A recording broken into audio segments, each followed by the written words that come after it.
Bien, para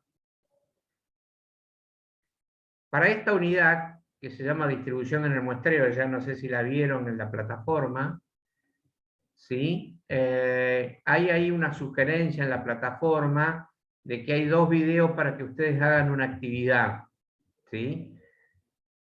Con lo cual yo les pediría que por favor se fijen en la actividad que está propuesta en la unidad 7, distribución en el muestreo. Hay 2 videitos relativamente cortos con un desafío propuesto para que ustedes lo hagan. Así que sería bueno que lo miren y traten de ir resolviéndolo, ¿sí? Bien, entonces ahora voy a presentar yo lo de qué se trata esto de distribución en el muestreo. Bien, ¿sí? O distribución muestral, ¿sí? Entonces, vamos a ver aquí un poquitito. Entonces, partimos con una pregunta que dice, ¿qué tienen en común estos ejemplos? ¿Sí? Y los ejemplos hablan que de un banco de semillas de un pastizal uruguayo bajo diferentes condiciones de pastoreo, sacado de un artículo en Ecología Austral de diciembre de 2006. Tenemos ahí un gráfico donde tenemos pastoreo, densidad de semillas por metro cuadrado y clausura, o sea que no tiene pastoreo, densidad de semillas también en metros cuadrados, ¿sí? La figura 1, densidad del banco de semillas, o sea, semillas por metro cuadrado, de un pastizal uruguayo bajo condiciones de pastoreo y de exclusión de ganado. De clausura es que no hay, ¿sí? Las letras distintas encima, la A y la B, de la barra indican diferencias significativas. Dice que el total de densidad de semillas es distinto entre pastoreo y clausura, con una probabilidad menor que el 0,5. ¿Sí? Entonces hay un primer presentación de información donde se comparan 2 grupos, pastoreo y clausura. Y por el otro lado tenemos una encuesta de las elecciones presidenciales viejas, porque fue candidato a Labaña, Cristina Kirchner, Elisa Carrió, ¿sí? Y dice la ficha técnica de la encuesta que el universo, personas residentes en el territorio argentino, en hogares particulares, en centros urbanos de más de 2.000 habitantes, mayores de 18 años, en condiciones de votar. Tipo de encuesta, domiciliaria por muestreo y telefónica con sistema CATI para Windows. Tamaño de la muestra, 1.329 casos, y dice que el error estadístico es más o menos 2,68% para un nivel de confianza del 95%. Vuelvo ahí, no sé por qué toqué eso. Bien. ¿Qué les parece que tiene de común estas 2 cosas? ¿Qué apareció aquí de nuevo de lo que veníamos hablando?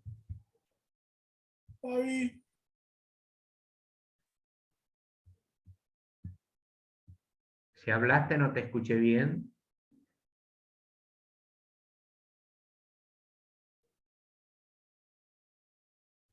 Empieza a haber estimaciones, ¿sí?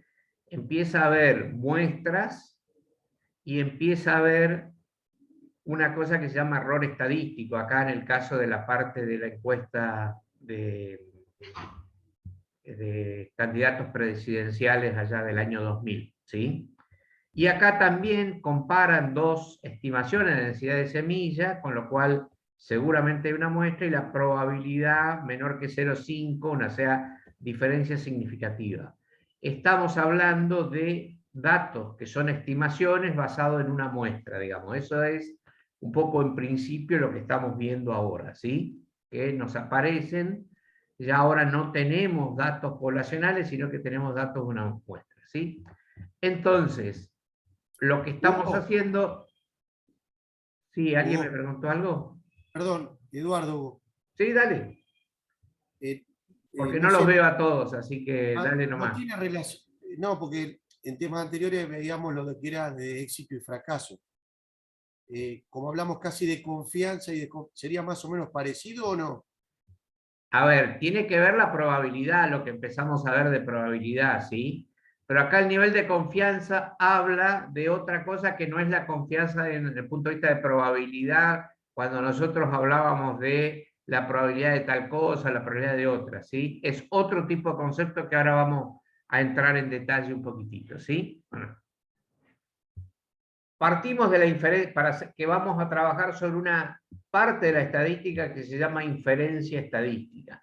¿Y qué quiere decir trabajar con inferencia estadística? Dice que ahora lo que vamos a hacer es, partimos de una población o universo, ¿sí? Que es esta definición que tenemos acá, todas las unidades de interés, que ya alguna definición de población y muestra en alguna parte de estadística descriptiva ya la mencionamos, y que a la población la designábamos con la letra N mayúscula y que a la muestra con N minúscula, que era un subconjunto de la población bajo estudio, ¿sí? En la cual queremos hacer las mediciones. Con lo cual, en los casos anteriores, acá hicimos una muestra, ¿sí? O sea que lo que estamos haciendo es, no le preguntamos a todo el mundo a quién iba a votar, sino que hicimos una muestra que dice que tiene, en el caso de la encuesta, 1.329 casos. Acá no tenemos la densidad de semillas, no la tenemos en qué dimensión la medimos, pero es semillas por metro cuadrado, así que debe tener una serie de mediciones en unidades de medida que habrá que ver cuáles son, ¿sí? ¿Qué es la inferencia estadística básicamente? Es decir, es generalizar, o por eso viene la palabra inferencia, inferir qué pasa en la población basado en los datos que obtenemos de la muestra. Acá usamos la palabra generalizar, conclusiones extraídas de la muestra sobre la población. En estadística hablamos de inferencia, es inferir qué pasa en la población basado en los datos que obtuvimos de la muestra. Porque muchas veces no podríamos hacer el relevamiento de la población. Fíjense, yo no puedo hacer un relevamiento de todos los posibles votantes, digamos, mayores de 18 años habilitados para votar, porque en ese momento creo que los de 16 no estaban habilitados en el 2000, cuánto tiempo me llevaría y no tendría ningún sentido. Por eso las encuestas políticas o encuestas de opinión o encuestas de otro tipo son muy importantes en la estadística porque nos permiten rápidamente conocer qué pasa en la población sin ir a entrevistar a toda la población, ¿sí? Eso es básicamente el sustento. Ahora vamos a ver en qué se sustenta y por qué podemos hacer estas generalizaciones, ¿sí? Y para poder hacer inferencia tenemos dos elementos, lo que llamamos los parámetros, que es la cantidad numérica calculada sobre la población, y un estimador es la cantidad numérica calculada sobre la muestra. Es decir, que los datos que nosotros tenemos acá del 30,8, 11,7 y 7,9, que sería el cálculo que hicimos en la muestra, sería el estadístico, que estima el parámetro poblacional desconocido, porque yo no sé si después Labaña saca 7,9 o Carrió 11,7 o Cristina 38, los números finales. Por eso vieron que están muy cuestionadas las encuestas políticas porque casi ninguna consultora estima adecuadamente el valor poblacional desconocido, que en el caso de las elecciones después sí lo conocemos, porque tenemos el resultado de la elección y ahí hay un conteo de tipo censal porque es todos los que votaron, se cuenta cuántos son los votos, digamos, ¿sí? Entonces vamos a ver que el estimador del parámetro no siempre da exactamente el valor del parámetro, que es desconocido. En la gran mayoría de las veces el parámetro poblacional es desconocido, ¿sí? Entonces, en los ejemplos de los pastizales, ¿cuál sería la población y cuál sería el parámetro? La muestra y el estimador. La población bajo estudio, ¿qué serían? Volvemos acá un poquitito. ¿Sí? Serían los pastizales bajo distintas condiciones de pastoreo, ¿sí? Acá tampoco fuimos a todos los pastizales. Y lo que queremos estimar, o los parámetros que queremos estimar, es la densidad de semillas por metro cuadrado. ¿Cómo lo calculamos? Hicimos una muestra, y en la muestra, o sea, ciertas porciones de terreno, donde estamos levantando la información, medimos la densidad de semillas por metro cuadrado, y ese valor que obtenemos en la muestra es el estimador, que después será el que presentamos acá, porque cuando nosotros decimos que son aproximadamente 10.000 semillas por metro cuadrado, o 6.500, 6.200 para el otro tipo de pastoreo, son los valores que obtenemos en la muestra, ¿sí? En el caso de las elecciones, ¿cuál sería la población en estudio? ¿Quién se anima?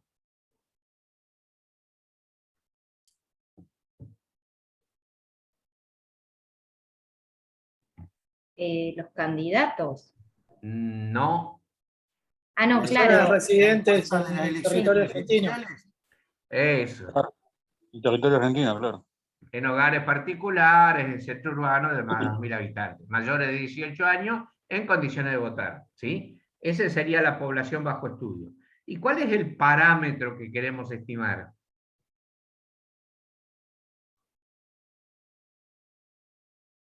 Es la proporción que va a votar a Cristina, o en ese momento obviamente, a Cristina Kirchner, a Elisa Carrió y a Roberto Labaña, digamos. ¿Serían O sea, los parámetros de confianza, Hugo? No. Los parámetros. Los parámetros son o una proporción, o el promedio, o esta densidad es la densidad de promedio de semillas por metro cuadrado. Puede ser una proporción o un porcentaje como está establecido acá, o podría ser un total. Que si yo podría con estos números 38, 11,7 y 7,9 decir cuántos votantes sería este 7,9 de todos los que vayan a votar, conociendo cuál es el total de población que hay bajo estudio en este caso, ¿sí? El parámetro es un promedio, un total, una proporción, un porcentaje, ¿sí? Esos son los parámetros. Poblacionales desconocidos, ¿ok? Calculamos la muestra, en el caso de esto nos dice cuánto es el tamaño de la muestra. ¿Cuánto es el tamaño de la muestra para el caso de las elecciones? 1.329 casos. Exactamente. Y estos valores, 38, 11,7 y 7,9, ¿de dónde provendrán? ¿Del dato poblacional o del dato muestral? De la muestra, ¿no? Boca de urno, una muestra. De la muestra. Y entonces, si vienen de la muestra, este 7,9, ¿es un parámetro o es un estadístico? Un estadístico. Muy bien, es un estadístico, ¿sí? O estimador, ¿sí? Es una cantidad numérica calculada sobre la muestra, ¿sí? Y entonces la pregunta, pero ¿y cómo generalizamos? ¿Podemos equivocarnos?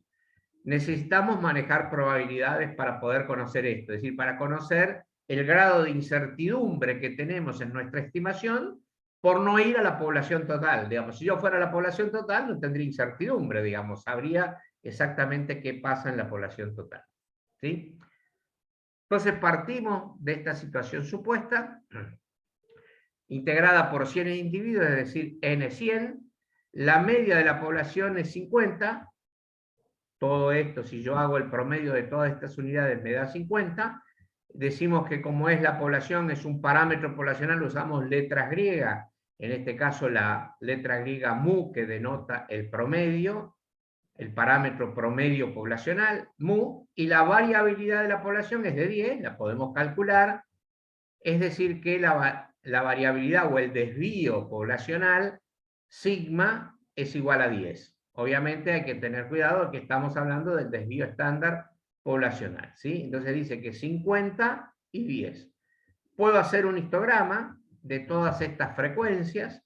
Bueno, acá en vez de usar la frecuencia absoluta, usé la frecuencia relativa y veo que la distribución de esta variable tiene un mínimo ahí en 28, 27, hasta un máximo de 72 aproximadamente, habría que buscarlo, y este es el comportamiento agrupando en intervalos de A5 aproximadamente, ¿sí? Un poquitito más, ahí están los intervalos un poquitito más grandes que 5, debe ser algo así como 7 aproximadamente, ¿no? Entonces, tengo una distribución poblacional, acá tengo la forma de la distribución. Esta distribución, ¿cómo es?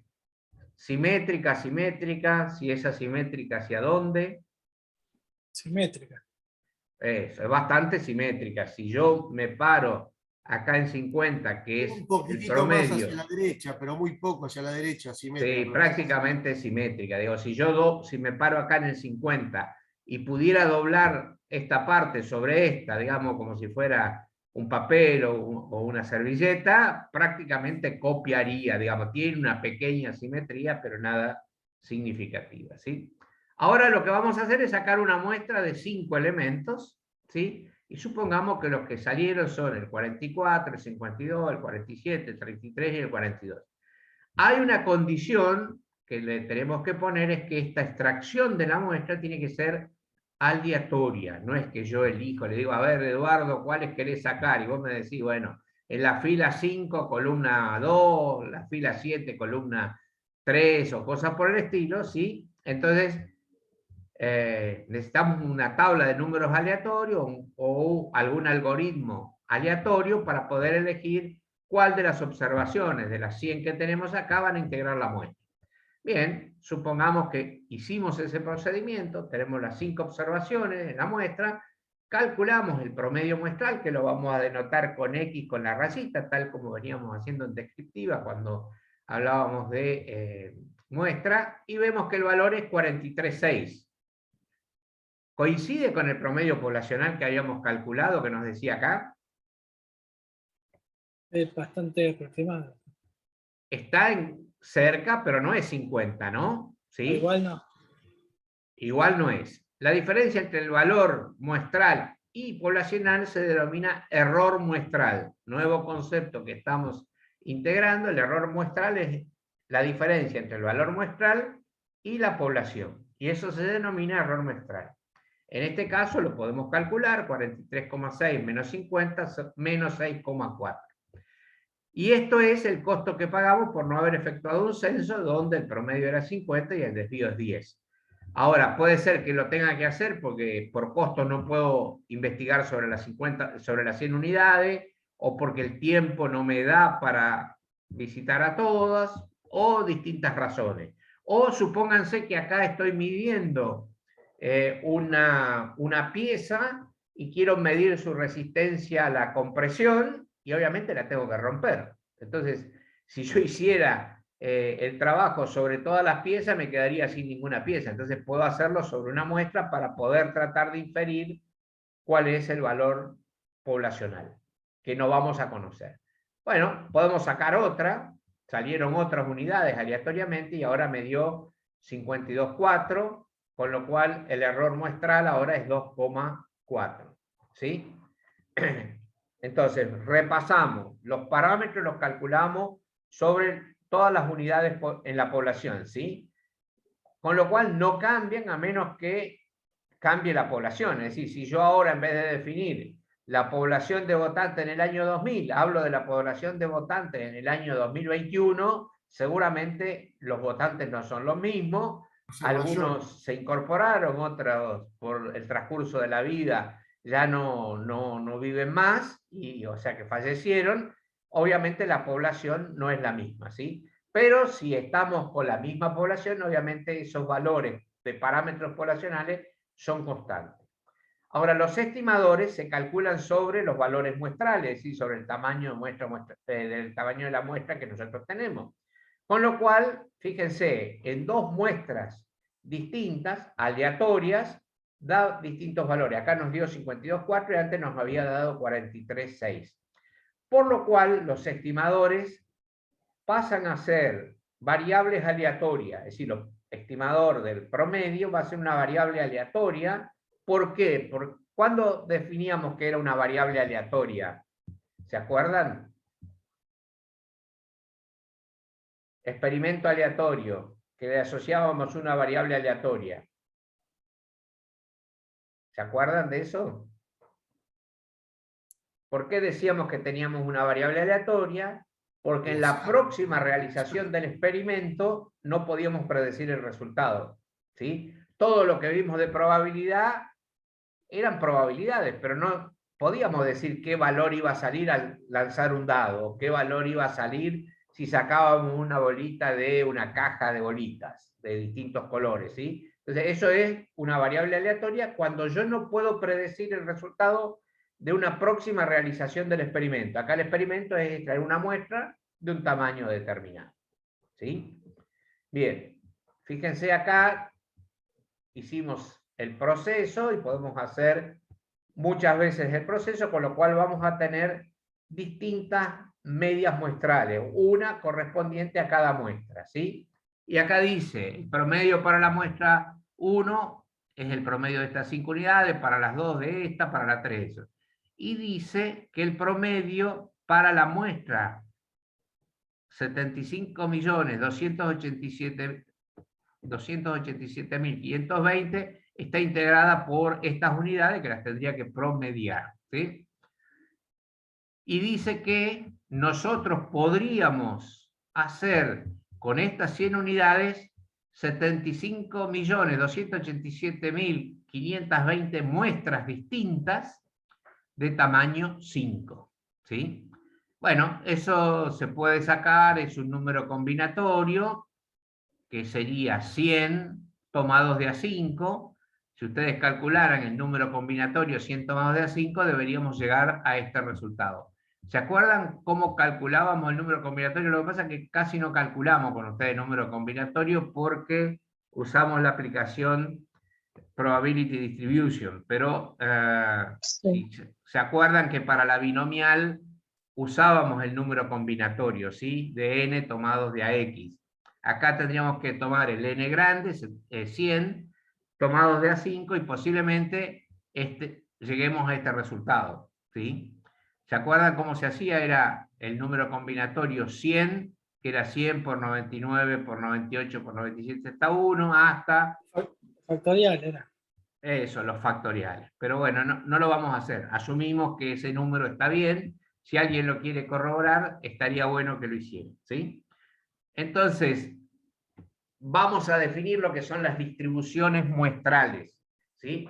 Nosotros teníamos en el histogramita que teníamos acá la distribución poblacional de la variable esta que estábamos midiendo.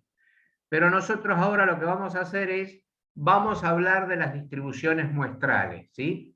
La distribución muestral de un estimador es la distribución de probabilidades de todos los posibles valores de un estimador que se pueden obtener extrayendo infinitas muestras aleatorias de tamaño n de la población. Es decir, si nosotros nos pusiéramos y extrajéramos las 75 millones y algo más de muestras de tamaño 5, podríamos tener 75 millones de medias muestrales. Y lo que vamos a hacer ahora es una distribución de ese estimador, de la media muestral, o del parámetro total, o de cualquier otro parámetro, para poder ver cómo se comporta esa variable aleatoria, para poder, en ese caso, caracterizar cuál es la tendencia de esa variable aleatoria, cuál es su variabilidad y qué función de probabilidad podemos asociar, ¿sí?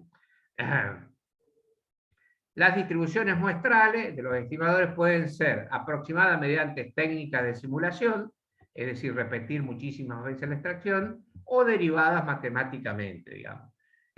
Lo podemos hacer de manera empírica, que es haciendo simulación, es repetir tantas muestras de tamaño 5 como tengamos ganas, o hacer la derivación matemática.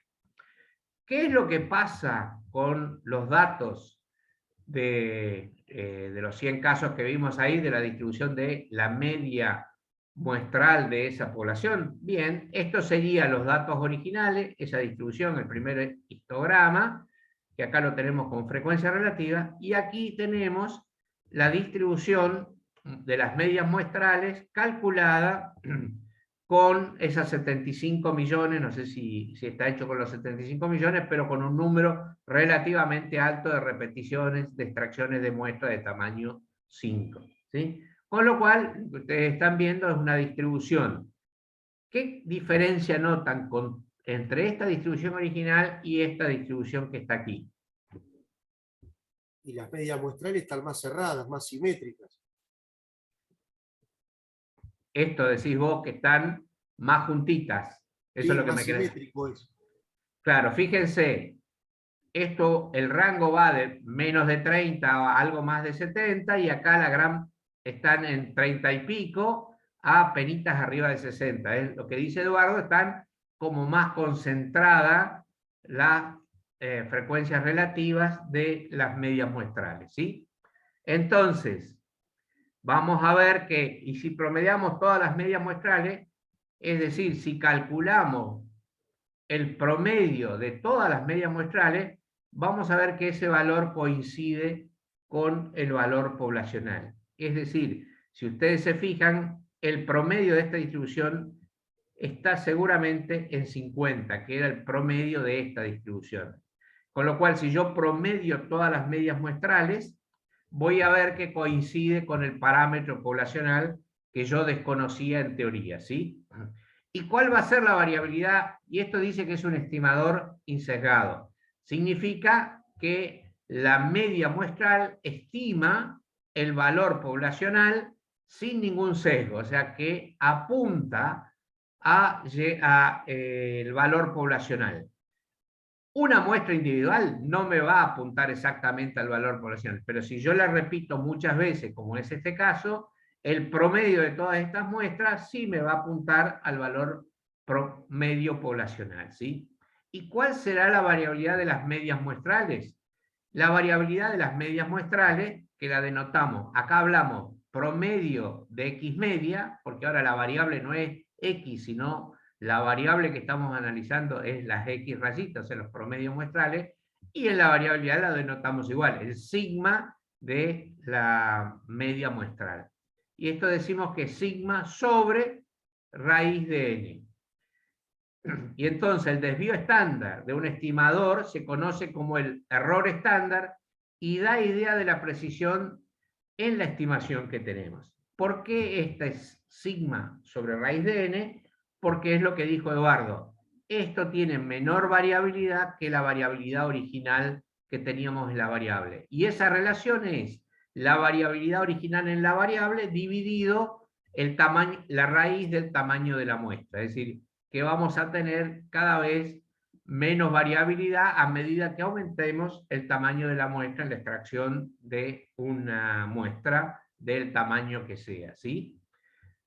Bien, entonces, la distribución original la podíamos aproximar por una normal, porque era casi simétrica, y también vamos a ver que la distribución de las medias muestrales también es bastante simétrica, con lo cual podríamos aproximarla a una distribución normal. En este caso de media, perdón, de media con n igual a 5, ¿sí?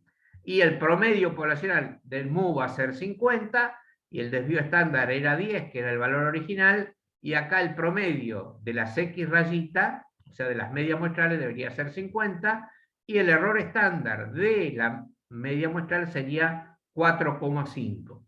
¿Y por qué llegamos al 4,5? Porque nos lo dice aquí, que la desviación de las medias muestrales es la desviación poblacional, que es 10, aquí lo tenemos, y dividido raíz de 5. Entonces 10 dividido raíz de 5, ¿cuánto es raíz de 5? ¿Alguno puede calcular ahí?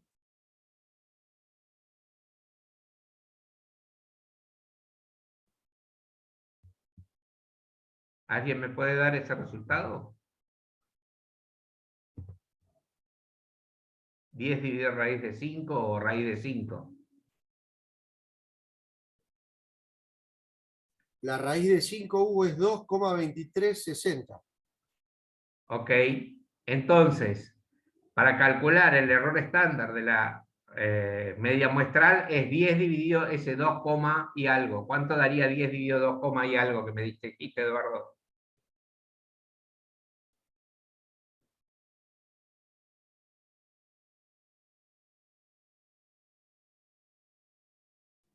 Sí, da 4,48 hubo. Claro, acá está redondeado a 4,5, pero estaríamos en ese valor que dice la teoría al cual tendríamos que estar llegando, ¿sí? Bien, ¿qué pasa? ¿Cómo hago para que no se vea esto?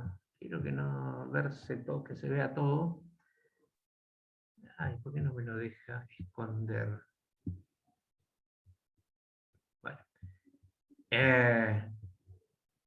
Y si los datos originales no siguen una distribución normal, es decir, lo que vimos anteriormente estaba basado en que los datos originales seguían una distribución aproximadamente normal, ¿sí? Si los datos originales fueran estos, donde una distribución, ¿qué sería esta? ¿Simétrica, simétrica, a derecha, izquierda, si fuera simétrica? Asimétrica a la derecha. Muy bien, ¿sí? Las medias muestrales, acá el promedio es 50 y sigma es 40, si sacamos una tamaño de muestra 20, es decir, agrandamos el tamaño de muestra 20 y hacemos un montón de extracciones de muestra de tamaño 20, vamos a conseguir que las medias muestrales también se distribuyan normal, con media igual a 50, porque dijimos que eso se debería respetar, y la desviación estándar dice igual a 9, porque habría que calcular la raíz cuadrada de 20, y hacer 40 dividido la raíz cuadrada de 20, debería ser un número aproximadamente igual a 9, ¿sí? Ahora, ¿qué pasa con la distribución muestral según el tamaño de la muestra? Si la distribución es asimétrica, si el n es pequeñito, como en este caso 5, la distribución de las medias muestrales va a ser asimétrica, no va a llegar a ser simétrica. Cuando aumento el tamaño a 10, empieza a ponerse un poquitito más simétrica, pero recién cuando el tamaño de la muestra vaya aumentando, y acá en el caso de 20, se va a poner simétrica la distribución, ¿sí? Es decir, lo que nosotros tenemos es que necesitamos, si la distribución de la variable original es asimétrica, tener un tamaño de muestra lo suficientemente grande para que la distribución del estadístico sea exactamente una distribución simétrica, ¿sí? Es decir, si partimos de una distribución asimétrica, hay que tener cuidado en cómo o en cuál es el tamaño de muestra que usamos para poder hacer. ¿Esto a qué nos lleva? Al enunciado de lo que se llama el teorema central del límite. Si de una población con distribución no normal o desconocida, con media mu y desvío estándar sigma, conocidos, se extraen infinitas muestras aleatorias de tamaño n, y cada una de ellas se le calcula el promedio muestral, o sea, el X rayita, se demuestra que este se comporta según una distribución normal si n es lo suficientemente grande, y yo agregaría acá que las muestras, lo importante es que las muestras son aleatorias, digamos. Esto es muy importante, de que las muestras sean extraídas de manera aleatoria, con un procedimiento aleatorio. ¿Qué es un procedimiento aleatorio? Una tabla de números aleatorios. Ya hoy en desuso prácticamente nadie usa una tabla. Generadores de números aleatorios que usan las computadoras, que no son totalmente aleatorios, son pseudo aleatorios, pero suficientes para las necesidades nuestras, o con un bolillero. Yo podría hacer esto, la extracción con un bolillero, que sería también una forma de generar números aleatorios. Básicamente hoy lo hacemos con los generadores de números pseudo aleatorios, y es mucho más sencillo de hacer. Con lo cual tenemos este enunciado del teorema central del límite. Agregamos a qué consideramos un n lo suficientemente grande, porque nos decía que se cumplía si el n era lo suficientemente grande. Si la variable original es normal, entonces x rayita será normal para cualquier n. Ya lo vimos antes.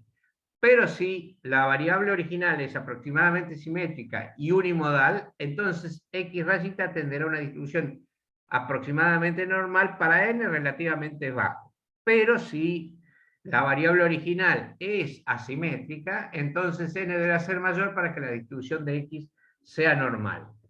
En la vieja época hablábamos de 30 por lo menos, pero bueno, no hay una regla precisa, ¿sí? Entonces, vamos a pensar un poquitito esto. Una media muestral puede ser considerada como la suma de n variables aleatorias, y entonces el x rayita de una muestra es 1 sobre n por la suma de los n valores que extraje de la muestra aleatoria, ¿sí? Por lo que el teorema central del límite podría enunciarse de la siguiente manera. Si se suman n variables aleatorias e independientes, la suma de dichas variables aleatorias será una distribución normal, siempre y cuando n sea lo suficientemente grande, ¿sí? Es otra forma de enunciar el teorema central del límite.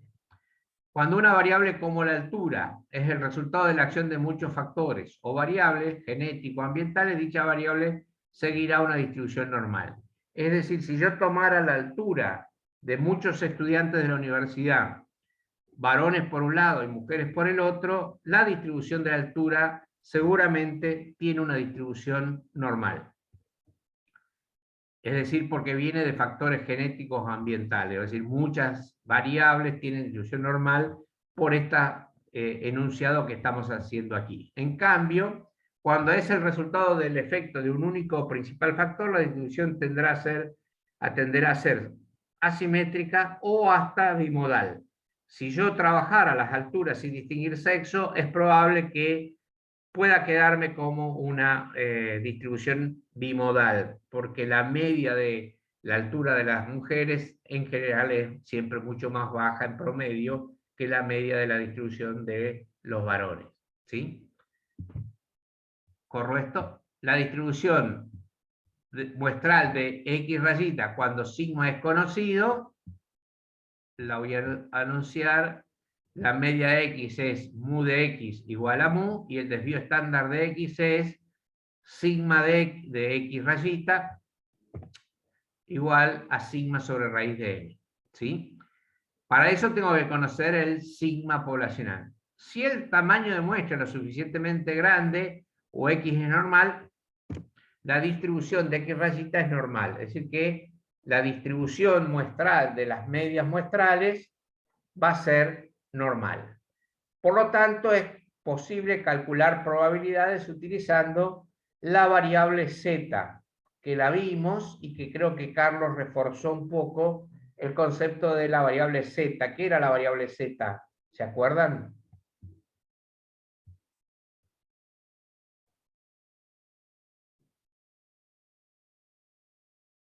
La variable estándar. Eso, estandarizada, muy bien. Sí. Bien. ¿Cómo se construye una variable z o estandarizada? Era x rayita, la variable aleatoria que estoy analizando, menos el promedio poblacional, desvío su desvío. Como ahora la normal que voy a usar tiene parámetros mu y sigma sobre raíz de n, la normal tradicional era mu y sigma. Ahora esta normal en particular es un caso particular de todas las infinitas normales, donde el promedio es el mismo, pero el desvío es más chico porque es sigma sobre raíz de n. Por esto que veíamos acá antes, que era cómo se distribuía esto, que era mucho más concentrado que la distribución de la variable original, o esto que vimos aquí al principio, ¿sí? Por eso tiene menos dispersión la variable, ¿sí? Entonces tenemos la variable z, y entonces necesitamos conocer cuál es la distribución del estimador, porque nos permite calcular las probabilidades. Y esta es la clave para hacer la inferencia estadística, ¿sí? Por ejemplo, se sabe que el peso de la placenta de embarazo normal y a término ha sido una distribución normal con un promedio de 500 gramos y un desvío estándar de 50 gramos. Se determinó el peso de la placenta en 50 partos a término de madre fumadoras elegidas al azar y se obtuvo un promedio de 480 gramos. ¿Cuál es la probabilidad de que la media muestral sea de 480 gramos o menor? Con lo cual nosotros podríamos hacer esos cálculos, ¿sí? Entonces vamos a ver. Los datos originales decíamos que partíamos de la placenta con promedio 500 y desvío 50, y que el peso medio de 50 placentas nos dio, si hiciéramos la distribución de probabilidades con muchas medias muestrales, nos iba a dar 500, la media poblacional, y 50 dividido raíz de 50, que me da 7, ¿sí? Aproximadamente, o sea, ahí es un número. Entonces yo podría calcular la probabilidad de que el promedio de muestral sea menor de 480, ¿sí? Es lo mismo que yo lo calcule con una normal estandarizada. estandarizo, X media menos el mu poblacional 480 menos 500 dividido el sigma de X rayita 7 me da 286. Y la función calculada, de probabilidad calculada de la normal en 286, la partecita izquierda, porque estoy hablando de menor de 480, es igual a 0,02 el valor P. Nuevo concepto que estamos viendo es ahora que tenemos un P-valor o valor P, también dicho, que nos dice cuál es la probabilidad de que el promedio sea menor de 480. ¿Sí? Entonces, acá lo que tendremos es la probabilidad de que la media sea menor de 480 es relativamente baja. Es decir, que nos salió una muestra por ahí en alguno de los extremos, o sea, en este caso, tirando al extremo izquierdo. ¿Sí? ¿Por qué? Porque si ustedes se fijan, con 50 placentas está muy concentrada sobre los 500 todas las muestras posibles que nosotros tenemos de tamaño 50 sobre un universo de todas las placentas que hay entre todas las mujeres embarazadas. ¿Sí? Pero ¿qué pasa si no conocemos mu? ¿Sí? Nosotros no conocemos mu, pero nosotros podemos partir de la normal estandarizada. Dijimos que la media de la normal estandarizada era 0 y que si yo sumaba el 95% central de probabilidad, me quedaba 0,025 a la izquierda y 0,025 a la derecha, con un valor muy próximo a 2, sino que era 1,96 prácticamente.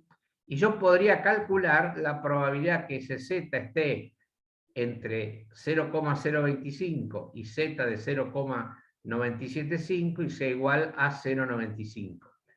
Puedo hacer todo un despeje, estoy aquí, y para hacer ese despeje, ¿por qué? Porque me quiero quedar con el error de muestral, que era la diferencia entre el valor que obtuve en la muestra menos el valor poblacional. El problema que tengo es que no conozco este mu, porque dije que no lo conocía poblacional. Entonces sí puedo encontrar que z de alfa de 0,025 sigma sobre raíz de n es igual a 0,95. Es decir, este es el nivel de confianza. Es decir, acá introducimos el error de muestreo y el nivel de confianza. Es cuánto es la probabilidad de que ocurra que esos valores estén entre estos dos límites determinados. ¿Sí? Entonces introducimos el concepto de nivel de confianza. El nivel de confianza en general se utiliza del 0,95. ¿Sí? Entonces, ¿qué cosas vamos a necesitar para poder hacer inferencia? Una muestra aleatoria, observaciones independientes, es decir, que los integrantes de la muestra, una unidad no dependa de otra unidad anterior, ni de una unidad posterior, y un tamaño de muestra lo suficientemente grande. Es decir, con estos elementos podemos hacer inferencias. ¿Sí?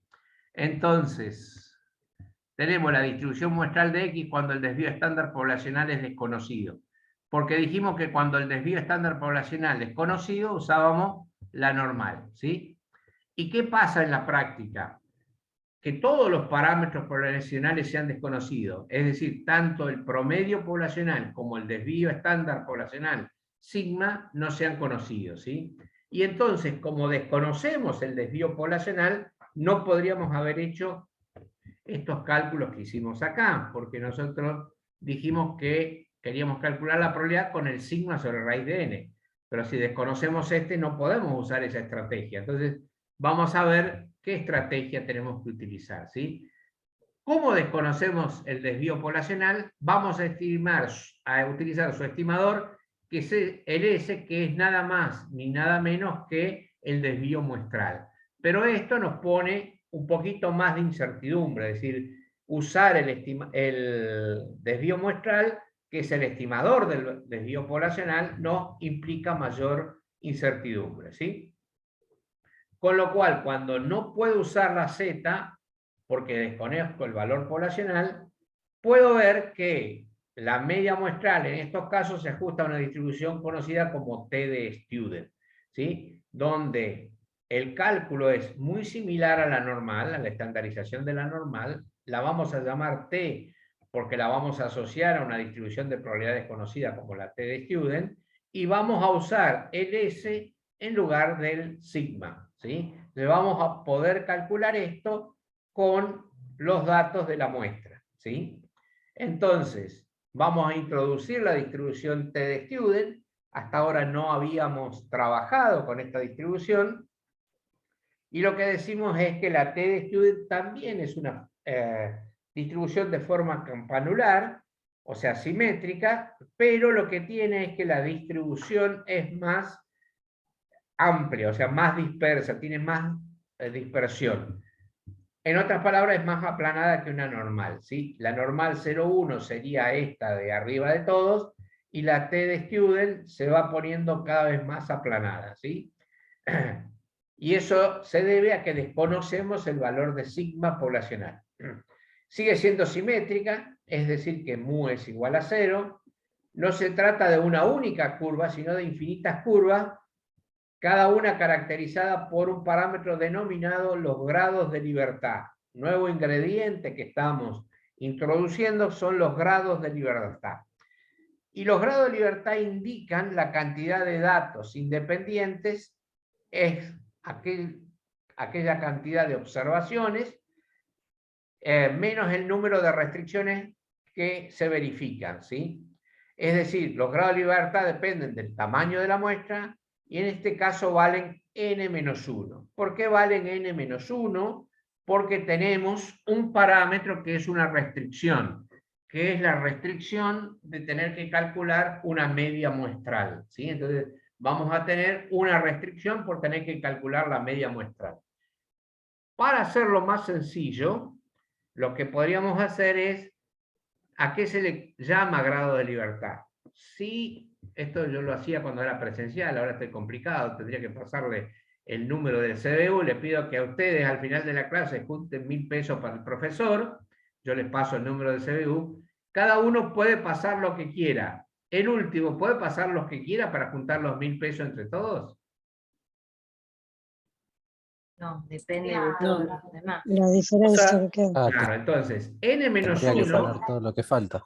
pueden pasar lo que quieren, pero el último tendría que pasar para completar los 1.000 pesos. Por eso hay una restricción. Para poder construir ese total o ese promedio, que sería 1.000 pesos dividido la cantidad de alumnos presentes, a cada uno en promedio le tocaría a lo mejor 100 pesos, por decir algo.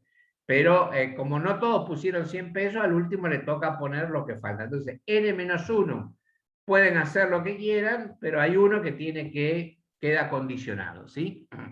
Ahora, ¿qué es importante? Que a medida que los grados de libertad más se asemejan, o sea, aumentan, es decir, más grado de libertad tengo, es decir, que el n es más grande, porque le resto 1, el n-1 es más grande también, más se asemeja a la distribución normal. ¿Por qué? Porque la desviación muestral conocida como S o denotada como S converge a la desviación poblacional que denotamos con la letra sigma, ¿sí?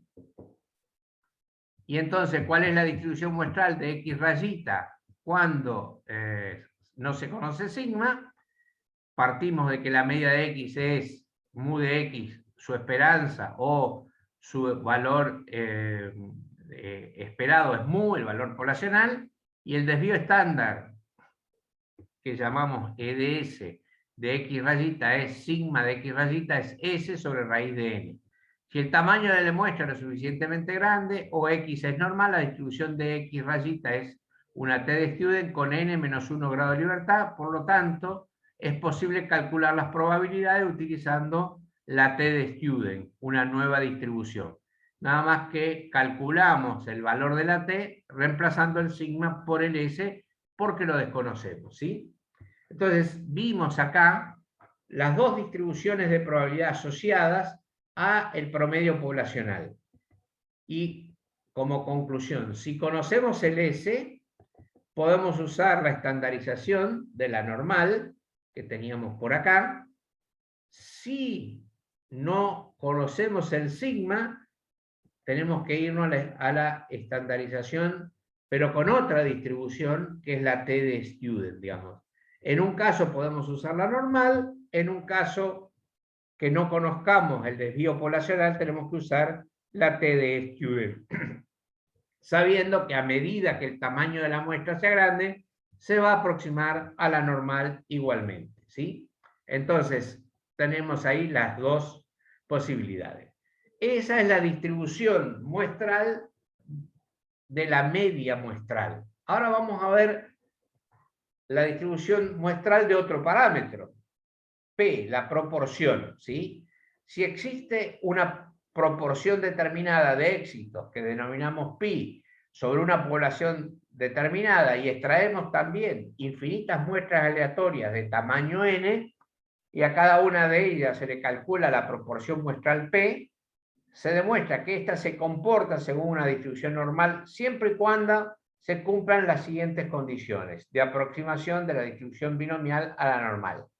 El n tiene que ser mayor de 30, es decir, no podríamos trabajar con n más pequeños de 30, y n por p, o por pi, que es el valor poblacional, tiene que ser mayor que 5, y n por q, o 1 menos pi, es mayor que 5. Digo, acá usamos pi para el poblacional, y 1 menos pi también para el poblacional, ¿sí? Yo en algún momento hablé de p, pero es n por pi, que es el parámetro poblacional, y P es el parámetro, el estimador muestral, perdón, o el estadístico muestral. Bien, ¿cómo se comporta la distribución muestral?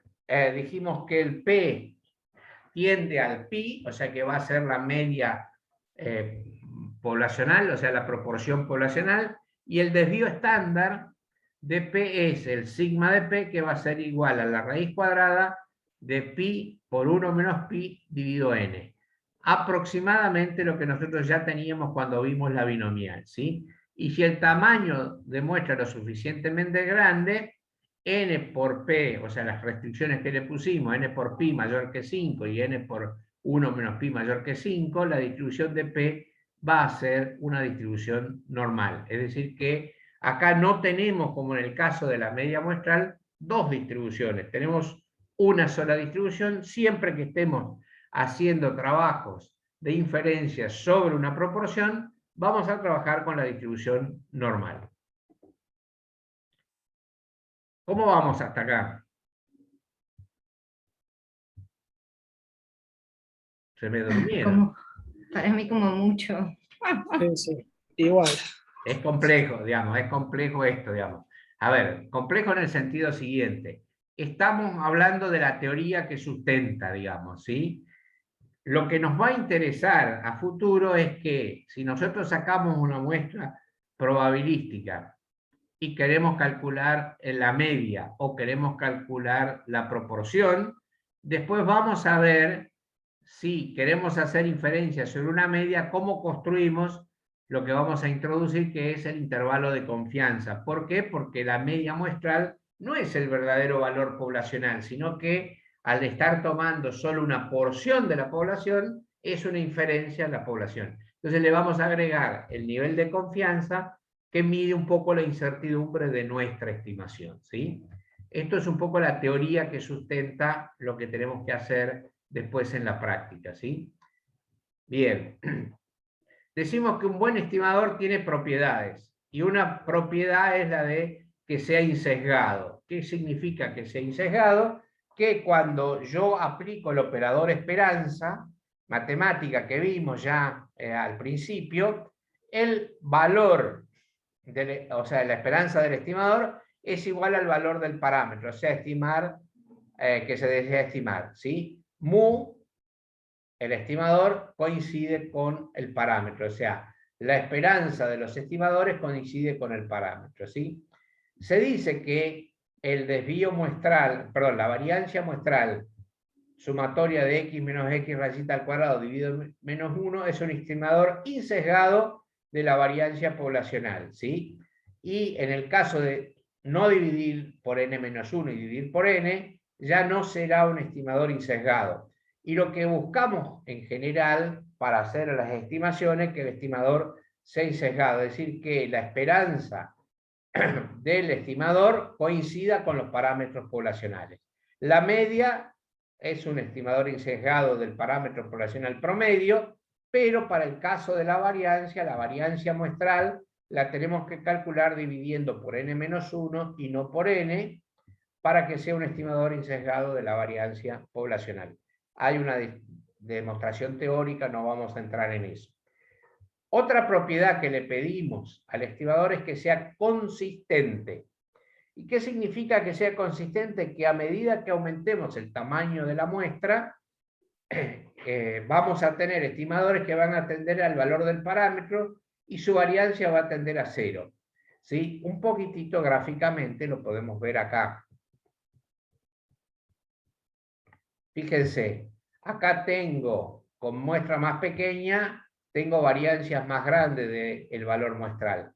Acá se empieza a reducir la variancia, con 20 ya tengo mucho menos, y si lo hiciera con 30 posiblemente tendría mucho menos. Si lo que estamos hablando de la consistencia es que justamente pase eso, acá, que a medida que aumenta el tamaño de la muestra, el estimador debe tender al valor del parámetro y su variancia debe tender a 0. Es decir, todos los promedios poblacionales se ponen muy parecidos al promedio, todos los promedios muestrales se ponen muy parecidos al promedio poblacional. Bien. Entonces, veamos 4 ejemplos de las propiedades de un buen estimador que están ahí. Acá tenemos que tirar, bueno, puede ser con un revólver, con un arco, una flecha, o los dardos, como ustedes quieran. ¿Sí? Yo puedo hacer que los dardos o los tiros o las flechas caigan acá, o las flechas caigan acá, o las flechas caigan acá, o las flechas caigan acá, ¿sí? Dice que, está puesto en inglés, estamos hablando de insesgado, significa que el promedio del estimador es igual al parámetro, no sobre ni subestima sistemáticamente al parámetro. Aquí en este caso, el parámetro sería el centro de, de esta rueda de tiro, ¿sí? O de arco y flecha, o de dardo, lo que quieran. ¿Esto estima bien este valor si yo promedio esto? No. ¿Sería insesgado? ¿Cuándo sería insesgado? El mejor es el de abajo a la derecha. Este sería insesgado, ¿sí? ¿Y este tiene mucha variación entre lo que hizo el tirador o el lanzador de la flecha? No, poca. Se ve que el centro es ahí para ese muchacho. O sea, está sesgado para arriba, se fue para arriba, tiene que calibrar para abajo, digamos, ¿sí? Ahora, este tirador, el promedio de todo esto, ¿dará acá en el centro? Sí, probablemente que sí. Claro, probablemente sí, pero ¿qué tiene? Una gran variación. No tira concentrado, tira para cualquier lado, pero como compensación de todos los tiros, da como en el promedio. ¿Qué le pasó a este? ¿Es insesgado o no? El promedio de esto no va a dar este promedio central, digamos, no va a dar aquí. No. ¿Sí? No. Con lo cual también, digamos, no es insesgado y tiene más variación que este, el del primero acá a la izquierda arriba. Sí. O sea, este tiene mucha más variación. O sea, tenemos que corregirle la puntería y le tenemos que corregir la variabilidad que tiene, ¿sí? Ahora sí debería ser insesgado y de variación pequeña, ¿sí? Bastante concentrado sobre el centro del lanzamiento, digamos, ¿no? O sea que entonces, aún si los estimadores son insesgados, se prefieren aquellos con menor variabilidad o más consistente, digamos. Se prefiere a tener por ejemplo, ¿sí? ¿Sí? Bien. Podemos ver la distribución de 3 estimadores, si este es el parámetro. El estimador 1 es el azul, el estimador 2 es este color rosa y el estimador 3 es este rojo. Si ustedes tuvieran que elegir, ¿qué estimador elegirían? ¿El azul, el rosa o el rojo? Azul. El azul. ¿Por qué? Y primero que los valores no están tan... Más utilizado. Claro. No están Es- tan separados. Claro, es insesgado porque está, la gran frecuencia está sobre el valor del parámetro y es más pequeña la variabilidad que la del rosa. ¿Y el rojo qué sería? ¿No sería sesgado o sí es sesgado? Y tiene que ir al oculista, el del rock. Sí, Claro, acá a este se le corrió para la derecha, digamos, tendría que estar acá arriba en lo posible. ¿Sí? O sea, es un buen tirador porque no tiene mucha variabilidad. Creo que hasta debería tener menos variabilidad que el azul, pero está corrida la mira hacia la derecha, ¿no? O sea, si le corrigiéramos a este para que tirara con este promedio, posiblemente sería mejor tirador que el azul, tal vez, ¿sí? Entonces, bueno, eso es un poco lo que estamos buscando. Estimadores más consistentes y más eficientes. Bien.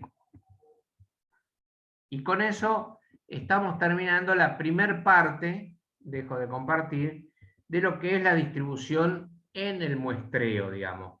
Cómo estamos haciendo la distribución en el muestreo. Entonces, yo les pediría que de la plataforma miren el tema 2 dentro de la unidad 7 que dice video introductorio de la unidad y desafío propuesto. ¿Sí? Yo se los voy a pasar un minutito ahora para que ustedes lo escuchen. A ver si que lo puedo compartir.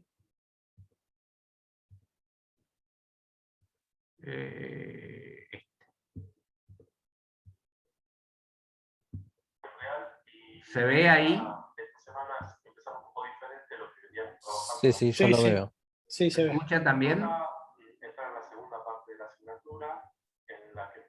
Se escucha un poquito bajo, va, yo por lo menos. Lo habíamos visto al principio en las primeras clases, tiene que ver con tomar información de una muestra para poder sacar conclusiones de lo que está pasando sobre los parámetros poblacionales. Y entonces, la idea de estas 2 semanas es poder ¿Podés trabajar subirle el volumen, Hugo? experiencia. Y ¿Qué me decían? Que no los escuché. Podés subirle el volumen. Estoy con No, el yo máximo no de... lo escucho mal, ¿eh? ¿Cómo? Yo no lo escucho bien. Sí, no, se ve que al estar desde YouTube no me permite... Estoy con el máximo de volumen de mi máquina y creo que con el máximo... A ver si, visto en YouTube... si quieres aprender online, asegúrate de llamar la atención. Ve a Wix. Bueno, Ahí se escucha mejor. vamos a hacer ahora otra selección. Sí, se escucha un poco mejor. Año 2, o sea, vamos a estar trabajando con el mismo experimento, el experimento del dado. Ah, pero esperen que me parece que me sale. Y sabemos que tenemos una distribución de probabilidad asociada a eso. Sí, ese Claro, es el ese 2. es el video 2. Vamos a hacer es Este es del 2. ¿Por qué me fue al 2?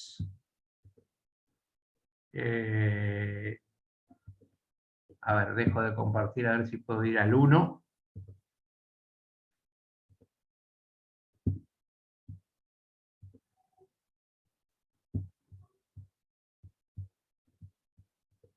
producir parte de la teoría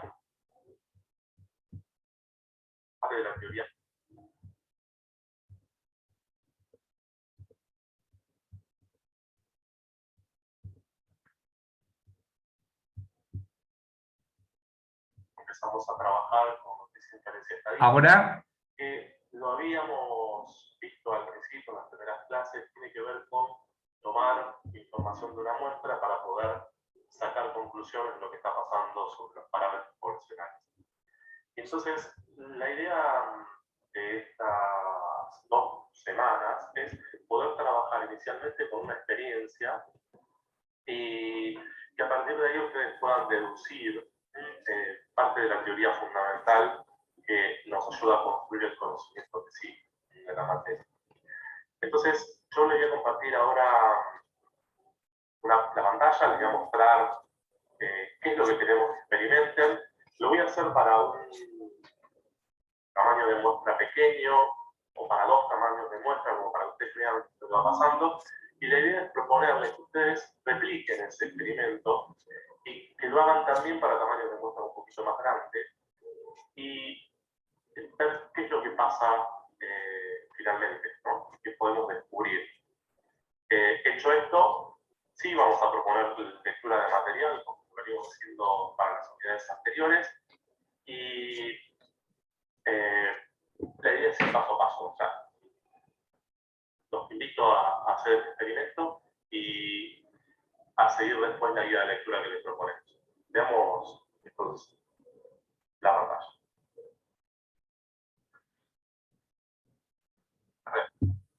Espero que se vea bien. Yo lo que quería en principio es, vamos a tomar un experimento muy sencillo. Vamos a empezar desde ahí, con el lanzamiento de un dado al aire y observar el puntaje de la cara superior, ¿no? Entonces, si yo tengo este experimento, yo sé que los resultados posibles son de 1 a 6, y las probabilidades asignadas a cada resultado posible, 1 de 6, ¿no?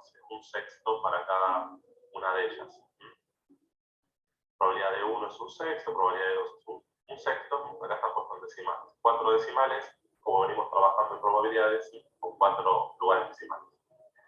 Bueno, cuando nosotros hablamos de una distribución de probabilidad para un experimento determinado, sabemos que esa distribución de probabilidad lo que tiene es la estructura poblacional para esa variable. Estoy teorizando su estructura poblacional y puedo calcular como parámetros que identifican una distribución de probabilidad su esperanza matemática, su varianza, su desviación. Acá están calculados para que lo podamos ver. Y finalmente lo que también podemos hacer es graficar la distribución. En este caso, fíjense que todas las probabilidades son exactamente iguales, por lo tanto, cuando yo grafico esa distribución, los valores de la variable x están aquí abajo, y aquí están las probabilidades. 0,16, un poquito más de 0,16 para cada una de ellas. Se puede ver bien en la pantalla. Esta distribución se dice que es una distribución simétrica, porque si yo busco el 350, lo ubico por acá en el medio, todos los valores, o sea, la distribución tiene la misma forma a la izquierda y a la derecha de ese promedio. Entonces decimos que es una distribución simétrica y también decimos que es una distribución uniforme porque todos los resultados o todas las probabilidades de sus valores de x son iguales. Entonces es una distribución uniforme. Bien, ahora, se pusieron a pensar ustedes que en la vida real uno no puede trabajar con toda la población. Uno no tiene acceso a toda la población y en función de eso, para poder, digamos, avanzar por una cuestión de costo-beneficio generalmente, uno decide seleccionar una muestra que sea representativa de esa población, y la clave para seleccionar la muestra es que esa muestra sea aleatoria, que sea elegida por azar. Entonces, vamos a suponer, yo acá voy a hacerles la propuesta, de seleccionar una muestra de tamaño 2 de forma aleatoria. Entonces, de paso vemos cómo se puede seleccionar de forma aleatoria números en Excel para poder crear una muestra. Entonces, lo que estoy haciendo acá es proponiendo, bueno, tomemos, como es una muestra de tamaño 2, tengo una primera selección y una segunda selección, y después lo que voy a hacer es calcular el promedio para esa muestra. ¿Tá? Entonces, como sabemos, cuando selecciono la muestra, si esa muestra es representativa de la población que estoy trabajando, el promedio de esa muestra debería ser un valor que se aproxime al promedio poblacional. Entonces, yo acá tenía la distribución de toda la población, y promedio poblacional es 3,5, lo voy a marcar con un fondo de color para que quede. Vamos a ponerlo bien estridente para que 3,5 era el promedio poblacional, quiere decir que si yo lanzo un dado al aire, el puntaje promedio o el valor promedio de puntaje que esperamos es de 3,5 puntos en ese experimento, cuando lanzo un dado.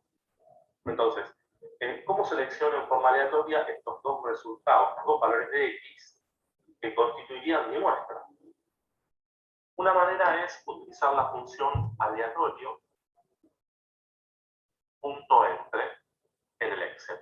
Entonces, fíjense que pongo igual o más para empezar la función, aleatorio entre, abro paréntesis, Y entonces le digo entre qué valores quiero tener números aleatorios.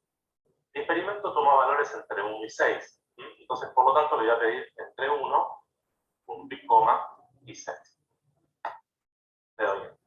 Entonces, lo que hace el Excel es me da un resultado aleatorio, o sea, él tiene procesos por los cuales me asegura que el dato fue seleccionado de forma aleatoria, y entonces el primer valor que obtengo es 5. Y voy a hacer lo mismo para el segundo valor, aleatorio entre 1 y 6, que son los límites que quiero trabajar, y le doy. Entonces ahí tengo dos resultados aleatorios, seleccionados de este experimento que estamos trabajando. Entonces el promedio de esto, lo voy a hacer.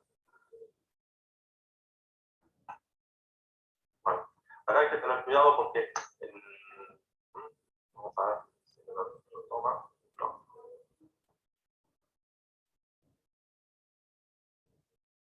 Bueno, cada vez que yo tiene cualquier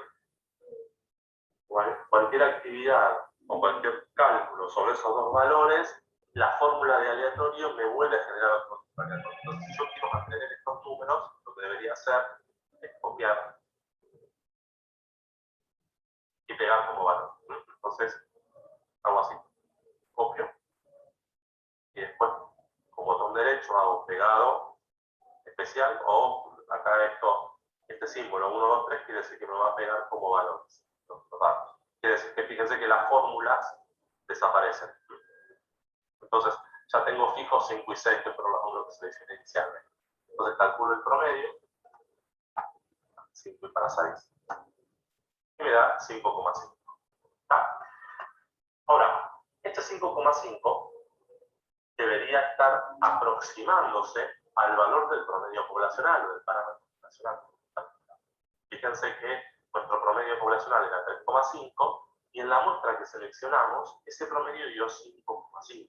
Está bastante alejado, pero bueno, puede ocurrir.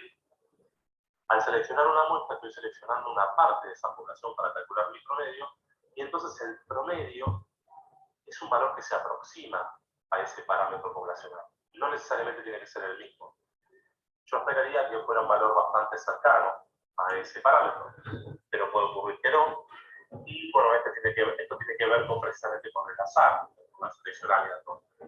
Ahora, lo que en la vida real pasa es que nosotros seleccionamos la muestra, calculamos ese promedio con la muestra para tomar decisiones y lo que queramos, y nosotros quedamos solo con esa muestra. ¿Por qué no hacemos una segunda muestra y vemos qué es lo que pasa con la segunda muestra?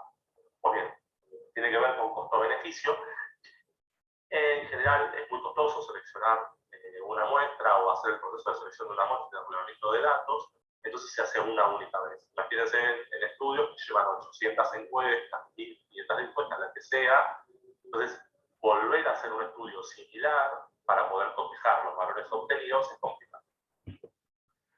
¿Cuál es la mejor manera de evitar este tipo de problemas, ¿no? De que la información sea dudosa? Y bueno, aumentar el tamaño de la muestra. Eso sería el objetivo. Pero a los efectos de poder realizar esta experiencia, yo voy a utilizar esta muestra de 2 casos y después vamos a ir viendo si podemos aumentar. Entonces, acá tengo 5,5. Ahora, lo que decía es, esta selección de valor 5 para la primera X y valor 6 para la segunda X en mi muestra de 2, es una selección aleatoria, podría haber ocurrido cualquier otra combinación. Vamos a pensar un poco cómo es la distribución. O sea, si yo puedo imaginar que hay muchas muestras diferentes que combinan distintos valores de X, yo puedo pensar entonces que mi promedio va a ir tomando valores diferentes dependiendo de la muestra que yo esté. Veamos esto. Voy a pasar a esta pantalla y vamos a hacer así.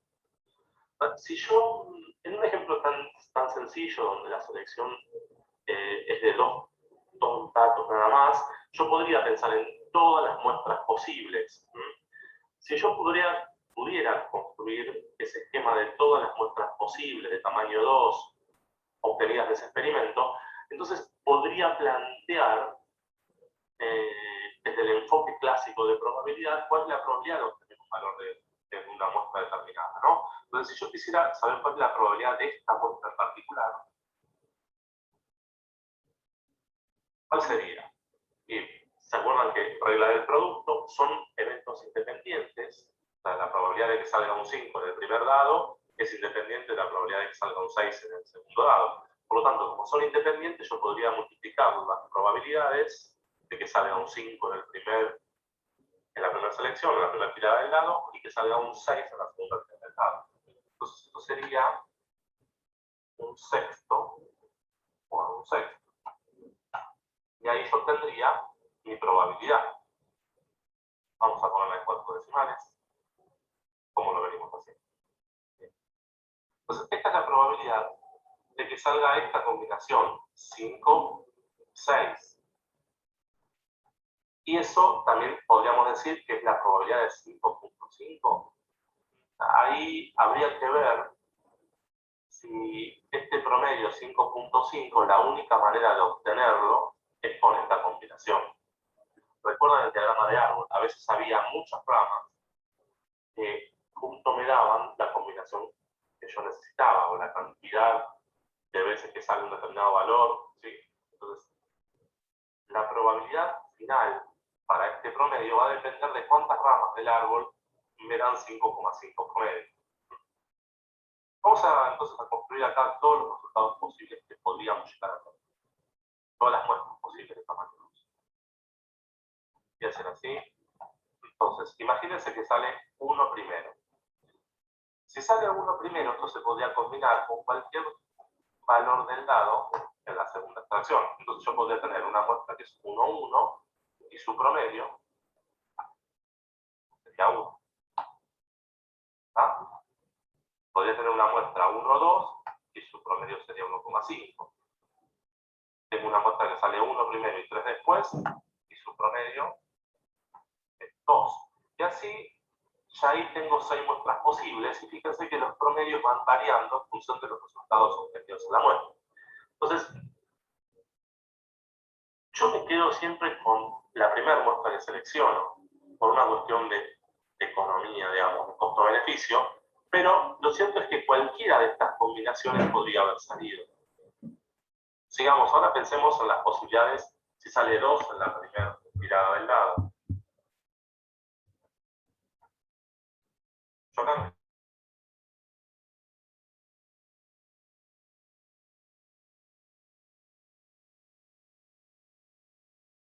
¿Se cortó el Hugo. audio, puede ser? Hugo. Sí, a mí también se me cortó.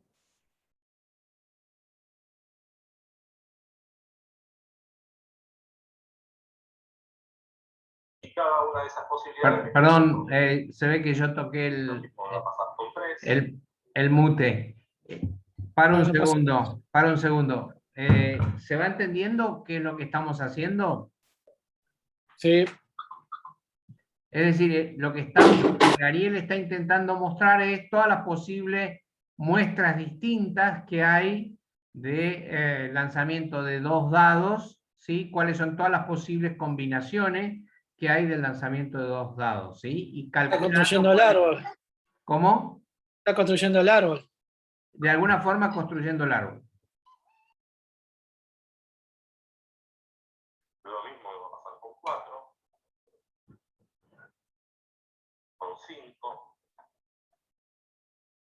y con 6. Bien, 36 en total posibilidades. ¿Se acuerdan que si yo tengo lanzamiento del primer dado, 6 posibilidades? Y lanzamiento del segundo dado, 6 posibilidades. 6.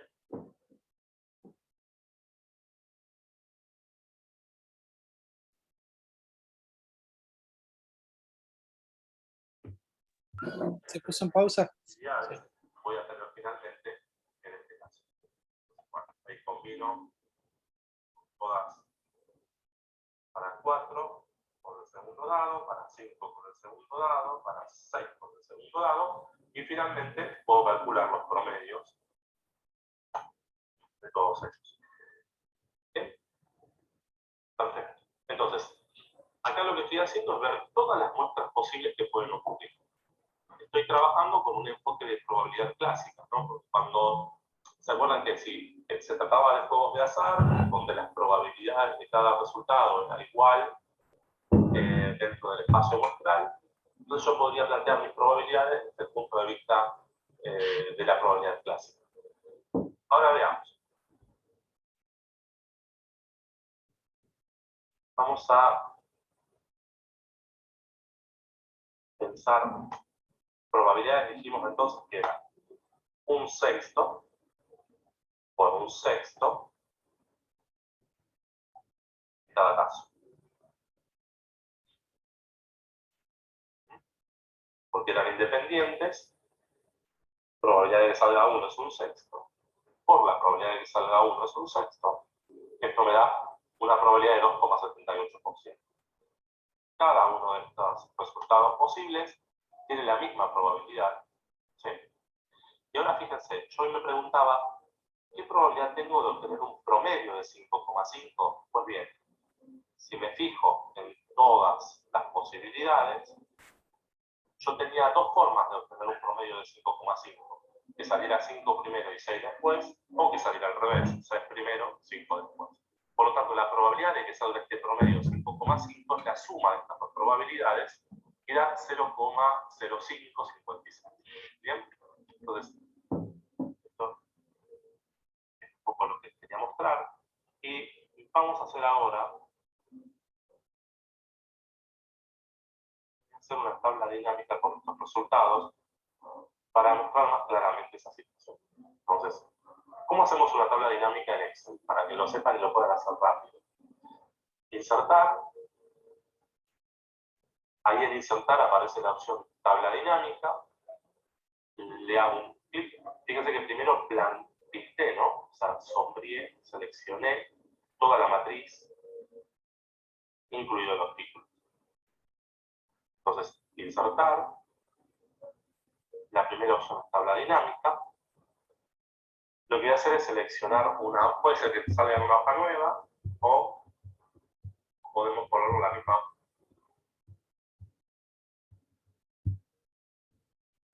en la que estoy trabajando. Yo lo voy a poner en la misma hoja que estoy trabajando por comodidad, lo voy a poner acá. Bueno. Más allá. Entonces, dije insertar, tabla dinámica, me aparece esta ventana. En la ventana figura, esto es lo que yo pinté como mi matriz. Se puede hacer un clic acá y se puede volver a pintar esa matriz si se necesitara. Vuelvo. Y dije, elijo en esta misma hoja y selecciono el destino en la hoja donde lo quiero poner. Y le doy a aceptar. Ahí me genera un espacio donde voy a construir mi tabla. Y yo lo que quiero mostrar en esta tabla es la distribución de frecuencia de los promedios que se generaron. Entonces voy a poner promedios como fila. Y en valores aquí dentro le pido que, por ejemplo, no sé, cualquiera de las variables me las cuente. Para saber cuántas veces se repitió cada promedio. Entonces, voy a tomar muestra. Fíjense que acá, como en muestra es un número, un valor numérico, me pone suma. Yo lo voy a cambiar, le doy un clic ahí, configuración de campo valor, le pongo recuento y le voy a aceptar. Entonces, finalmente lo que hace es mostrarme una tabla. Vamos a llamar esto con este. Me está mostrando la tabla de la distribución de frecuencias de los promedios. O sea, el tema es que esta idea de que los promedios van a ser diferentes de acuerdo a la selección aleatoria que hice, hace suponer que entonces el promedio es una variable aleatoria, ¿sí? Que depende del azar con el cual se selecciona la muestra. Entonces, al ser una variable aleatoria, también tiene una distribución. Y fíjense que, por ejemplo, el promedio 5,5 salió dos veces, habíamos dicho, ¿no? En esta formación teórica. Lo que voy a hacer es mostrar, en lugar de cuenta de la muestra, voy a sacar, voy a poner la probabilidad, que me sume las probabilidades obtenidas, voy a pedir 4 decimales. Un número de 4 decimales. Bien. Entonces, ahí tenemos para 5,5 esa probabilidad que habíamos visto antes, ¿no? Que era sumar las 2 veces que salía la combinación 6, 5, 5, 6, me daba esta probabilidad 0,0556. Y finalmente, si ustedes a esto lo grafican, les quiero mostrar qué es lo que pasa. Entonces, vamos a... Aquí vamos a tomar un gráfico. Voy a insertar. Y voy a seleccionar el gráfico de barras. Cualquiera de los dos me sirve.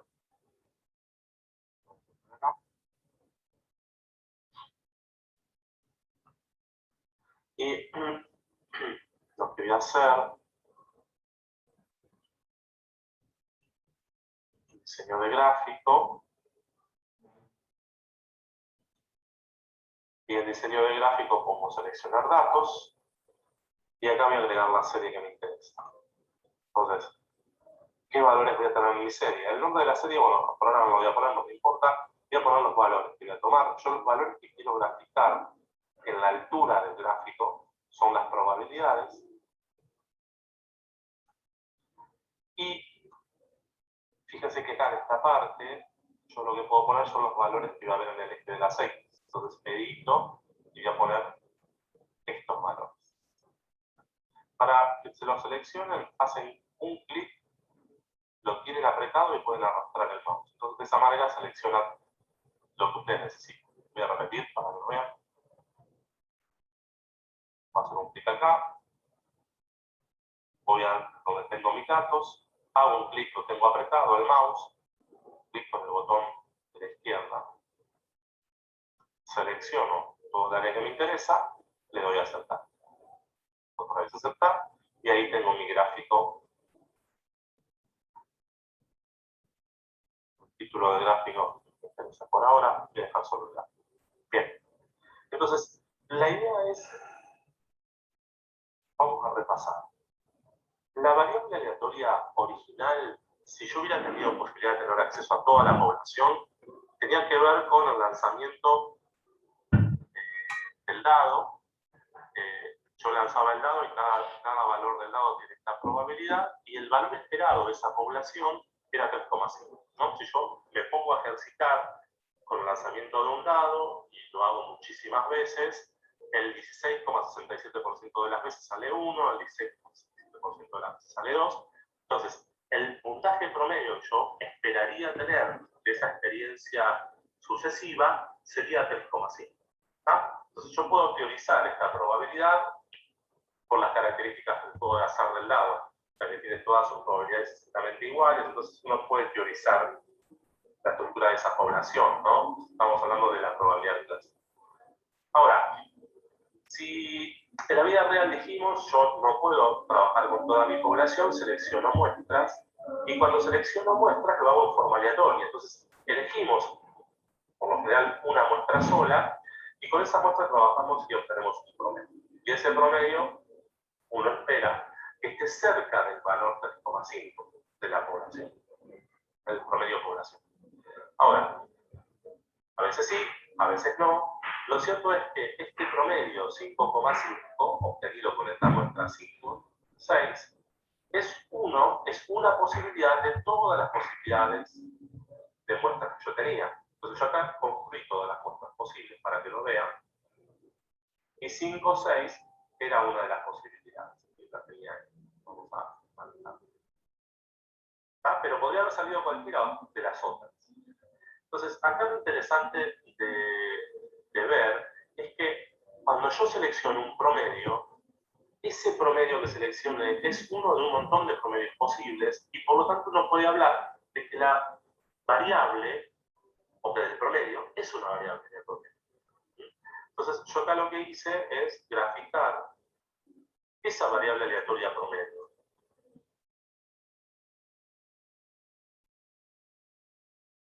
Con sus probabilidades correspondientes, que salían de, bueno, habíamos visto que calcular la probabilidad de que salga 5 y 6, yo multiplicaba un sexto por un sexto, ¿no? Entonces, para cualquier muestra me ocurre lo mismo. Cuando yo construyo la tabla de frecuencias, la tabla de probabilidades en este caso, de los valores de los promedios, obtengo esto. Y aquí lo graficamos.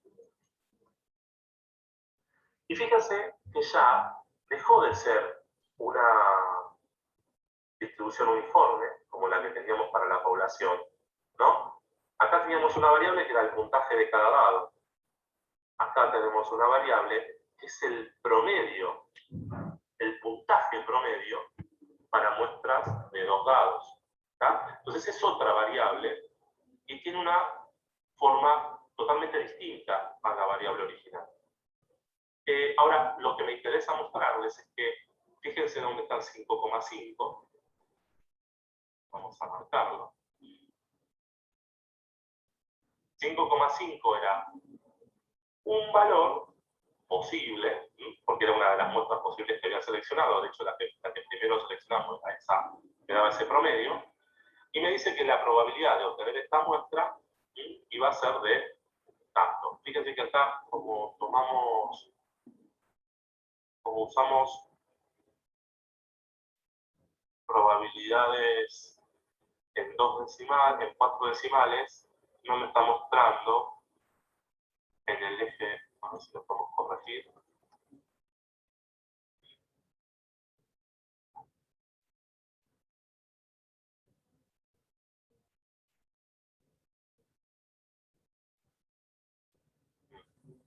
Vamos a hacer una corrección acá para que no me lo deje. Voy a abrir lista de campos y lo que voy a hacer es, cuando le pedí la probabilidad, que me genere un número, pero de 2 decimales, así lo redondeé. Así. Y entonces ahí ven, las probabilidades aparecen. Para 5,5 me daba 0,06 y aquí está.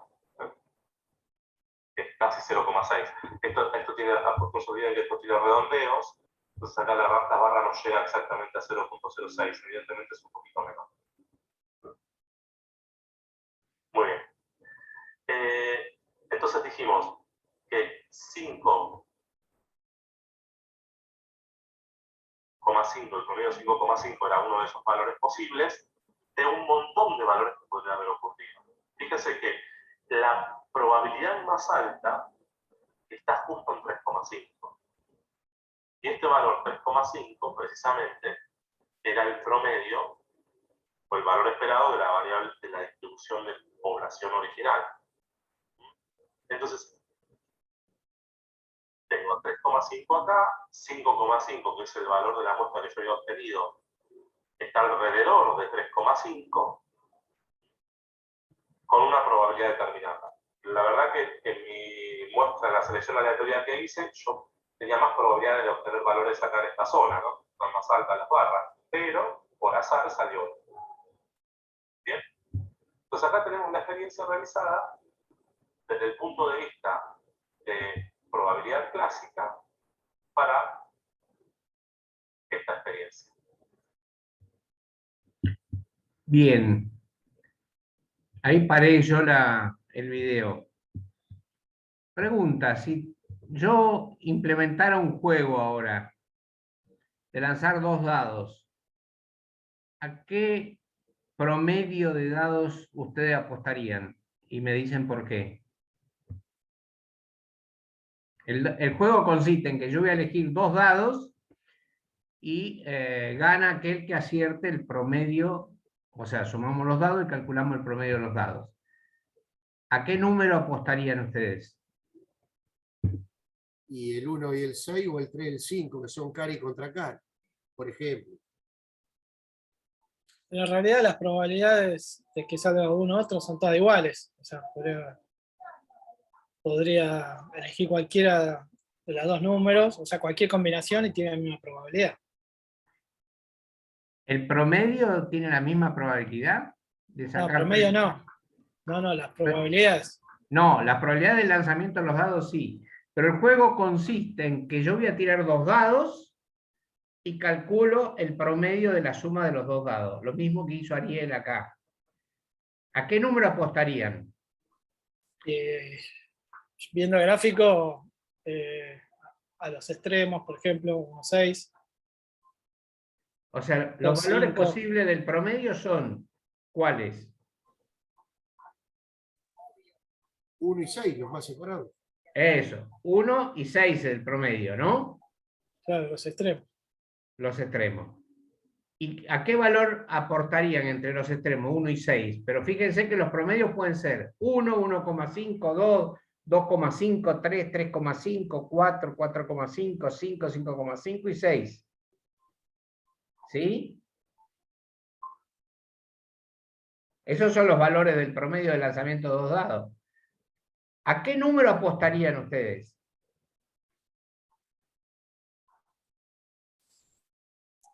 Si queremos que salgan como eso, sería 1 y 3, 2 y 4. No importa, pero yo estoy hablando del promedio, no importa el número que sale, el promedio, porque estamos hablando de los promedios. Y al 3,5, porque viendo el gráfico Eso. es la El mayor 3,5, cantidad de... que es el que Claro. más probabilidad tiene de que ocurra en el lanzamiento de 2 dados. Cuando yo lo lanzo una vez, no sé si va a salir 3,5, digamos, de promedio, pero es el que más probabilidad tengo, digamos, ¿no? Que ocurra, digamos. Por eso intento sacar una sola muestra. ¿Por qué? Porque si yo sacara una sola muestra, espero, a Ariel le salió 5,5, que está en un extremo, digamos, ¿sí? Pero tiene mucha menos probabilidad de que te salga 5,5 de promedio que te salga 3,5. Eso es lo que digo, digamos. Entonces, cuando yo saco, como solo voy a sacar una muestra, si yo pudiera hacer toda la simulación como está acá, obviamente tengo para poder mirar qué pasa. En la vida real yo no sé cuál es el promedio, acá sé cuál es el promedio esperado, pero si yo tuviera que apostar, apostaría al 3,5, porque es el más probable que salga de promedio de lanzamiento de 2 dados, digamos, ¿no? ¿Se entiende eso? Por eso nos lleva a que solo utilicemos una muestra en la vida real. Ariel dijo, bueno, que por motivos económicos, por distintas razones, solo usamos una muestra en la vida real, ¿sí? Y entonces acá yo apostaría a la de 3,5 pudiendo haber hecho todo el experimento este. Cuando me pasa en la vida real, no sé qué número, no voy a apostar a un número, pero sé que el promedio poblacional tengo mucha más chance de que me salga muestras cercanas al promedio poblacional, que en este caso era 3,5, que en los extremos, digamos, el 5,5, el 6 o el 1.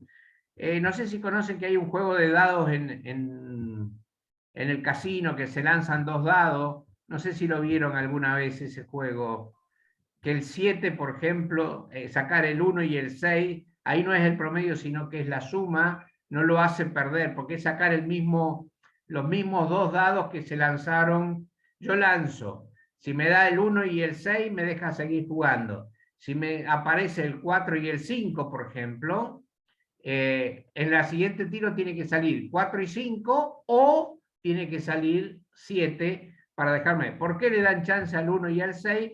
Porque es el que menos probabilidad tiene de que salga el 1 y el 6, digamos, ¿sí? Porque serían los casos que sería poco probable que ocurran, digamos, ¿no? Entonces, ahí, siempre que tengamos una muestra, no sabemos si nos va a salir esta muestra de los extremos, pero lo que esperamos es que salgan más muestras que me den promedio 3,5, digamos. Para eso es la distribución en el muestreo. Bien, ya voy a cortar el video. Ustedes pueden mirar el otro video y qué es lo que les propone que haga Ariel como trabajo, ¿sí? Entonces, ¿cuál es la idea de la inferencia estadística? Es que yo solo voy a poder sacar una muestra, pero lo que me sustenta la teoría es que con esa muestra tengo más chance de sacar una muestra que estime bien el promedio que una muestra que esté en los extremos. ¿Me puede salir una muestra de los extremos? Sí, me puede salir. Y en la vida real no sé si la muestra que me salió me dio en los extremos o me dio el verdadero valor poblacional o cercano al verdadero valor poblacional. Pero confiamos en que la probabilidad juegue a nuestro favor y que justo haya salido una de las muestras que estima adecuadamente el verdadero valor poblacional. ¿Sí? No sé si se entiende el objetivo del teorema central del límite, es decir, que con una sola muestra sacada aleatoriamente, yo tengo más chance de sacar el promedio poblacional o valores cercanos al promedio poblacional que los valores extremos, digamos. Por eso se arma esa distribución de probabilidades que teníamos ahí.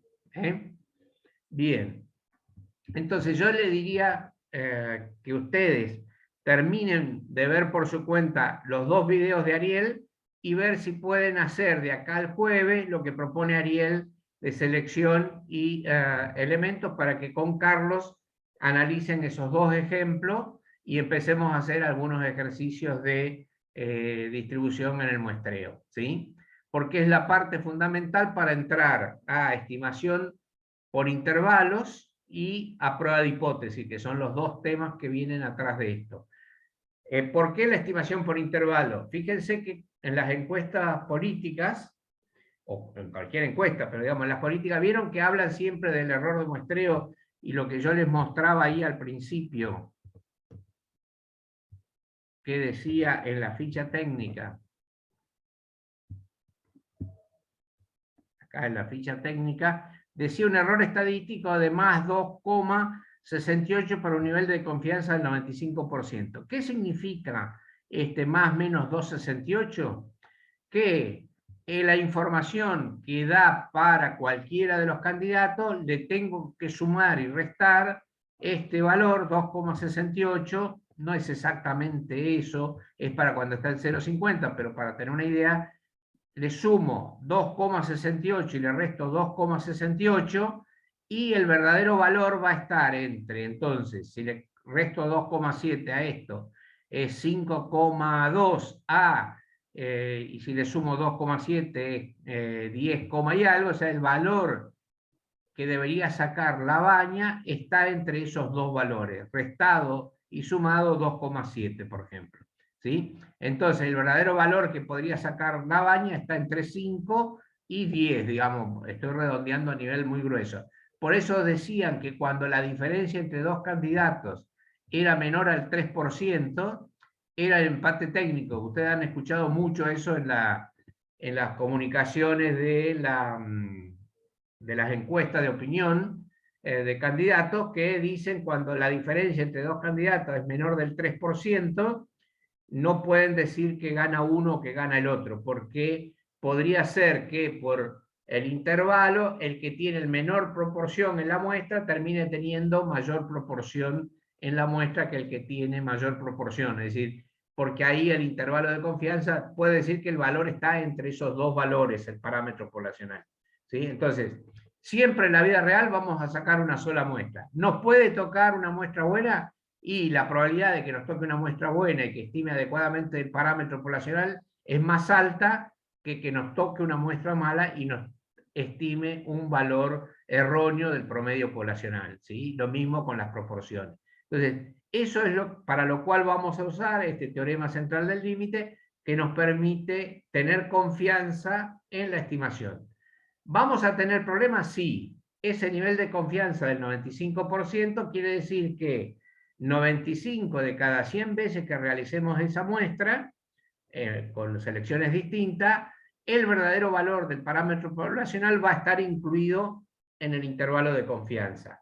Mientras que hay un 5% de chance, que nos toquen los extremos la muestra, no salga esa muestra mala. O sea, siempre tenemos chance de que una muestra mala nos salga en la selección. Nunca nos garantiza que la muestra dé una selección correcta. Es decir, si yo sacara ahora 2 números aleatorios en una planilla de Excel que hago yo, ahí lo vamos a hacer eso, abro un Excel o pueden abrirlo ustedes, busco un Excel en blanco, y ahí comparto. ¿Y hay un valor aceptable? Ahí te digo, igual, aleatorio entre 1 y 6, y voy a copiar esto acá. Y voy a poner el promedio acá. Ah, no, igual.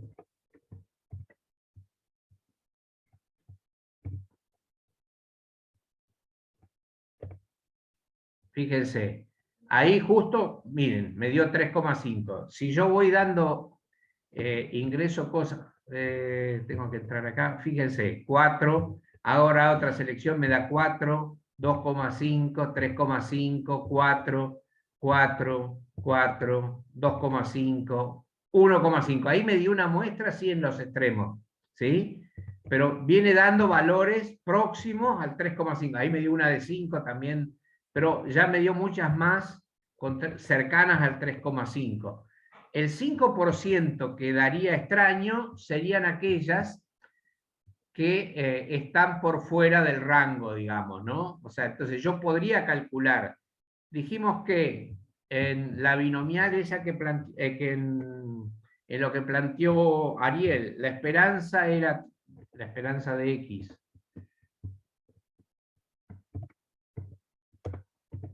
Era 3,5 y el desvío creo que era 1,7, ¿no?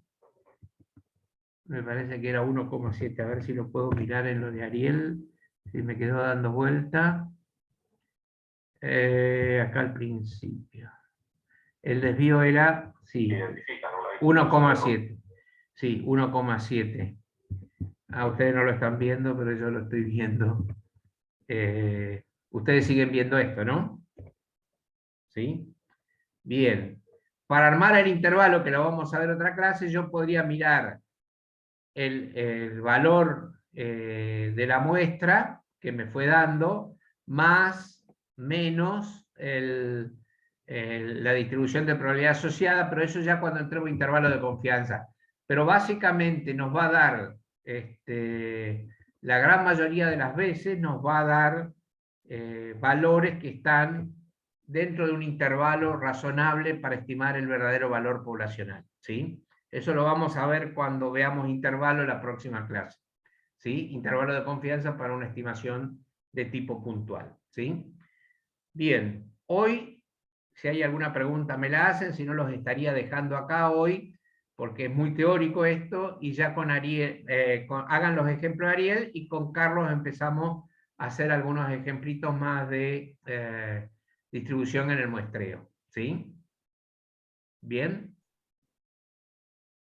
Cuando vos decías un 95%, ¿eso es un valor que es aceptable? ¿Hay parámetros para medir? La gran mayoría de las veces hacemos intervalos de confianza al 95%, ¿sí? Eso quiere decir que 95% de las veces el verdadero valor del parámetro poblacional desconocido va a estar cubierto por el intervalo, ¿sí? Ahora, ¿puedo ponerle 99? Sí, puedo ponerle 99.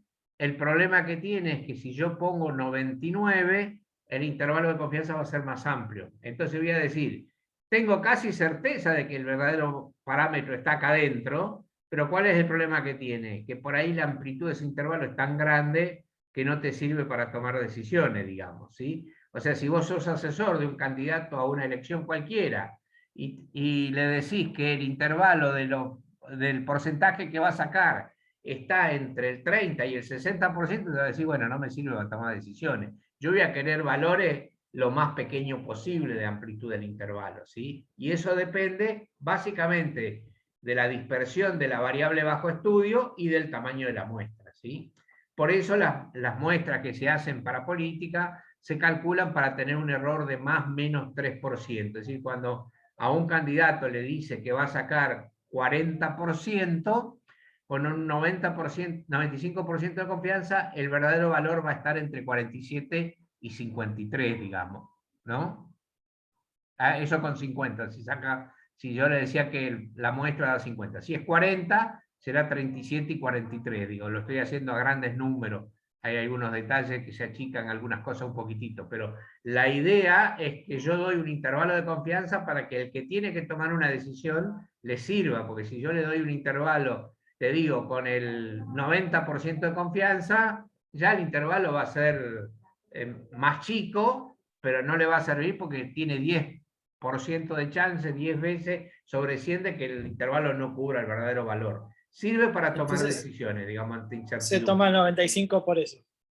La gran mayoría de los intervalos son del 95%, lo más que más se acostumbra. Por ahí en temas médicos y cosas donde la decisión son más complicadas, muchas veces se trabaja con mayor nivel de confianza, digamos, ¿no? Como para ver que la estimación es confiable, que no estamos cometiendo error, pero ahí se analiza si el intervalo no es muy amplio. Pues si el intervalo es muy, muy amplio y tengo mucha confianza, no me dice nada, digamos, ¿no? O sea, no me sirve para tomar decisiones. Bien. ¿Alguna pregunta más? ¿No? Bueno, Hugo, mírense, vos ahora vas a subir los videos de están Ariel. ya en la plataforma, Eduardo. El primero Bueno. lo vimos prácticamente completo, creo que quedan 2 minutos, y el otro también es más o menos de 20 minutos, entre 20 y 30 minutos, no me acuerdo exactamente cuánto. ¿Sí?